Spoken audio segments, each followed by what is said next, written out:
From the New Living Translation by Mrs. Beatrice Asante, reading Jeremiah chapter 37. Zedekiah calls for Jeremiah. Zedekiah, son of Josiah, succeeded Jehoiachin, son of Joachim, as the king of Judah.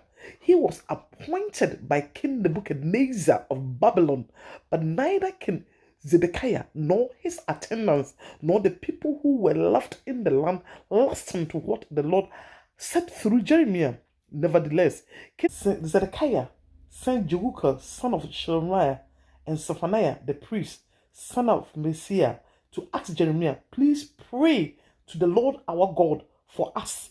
Jeremiah had not yet been imprisoned, so he could come and go among the people as he pleased. At this time, the army of Pharaoh, Hophor of Egypt, appeared at the southern border of Judah. When the Babylonian army heard about it, they withdrew from their siege of Jerusalem. Then the Lord gave this message to Jeremiah. This is what the Lord, the God of Israel, says. The king of Judah sent you to ask me what is going to happen. Tell him Pharaoh's army is about to return to Egypt, though he came here to help you. Then the Babylonians will come back and capture this city and burn it to the ground. This is what the Lord says. Do not fool yourselves into thinking that the Babylonians are gone for good. They aren't. Even if you were to destroy the entire Babylonian army, leaving only a handful of wounded survivors, they should still struggle from their tent and burn the city to the ground. Jeremiah is imprisoned.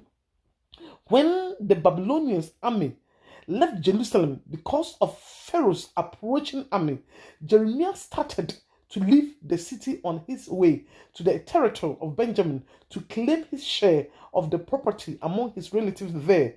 But as he was walking through the Benjamin gates, a sentry arrested him and said, "You are defeating to the Babylonians."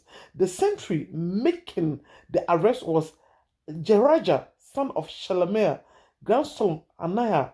"That is not true," Jeremiah protested. "I had not intention of doing any such thing." But Arajah won't listen, and he took Jeremiah before the officials. They were furious with Jeremiah and had him flogged and imprisoned in the house of Jonathan the secretary. Jonathan's house has been converted into a prison.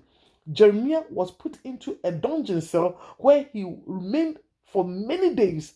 Later, King Zedekiah secretly requested that Jeremiah come to the palace, where the king asked him, "Do you have any messages from the Lord?" "Yes, I do," said Jeremiah.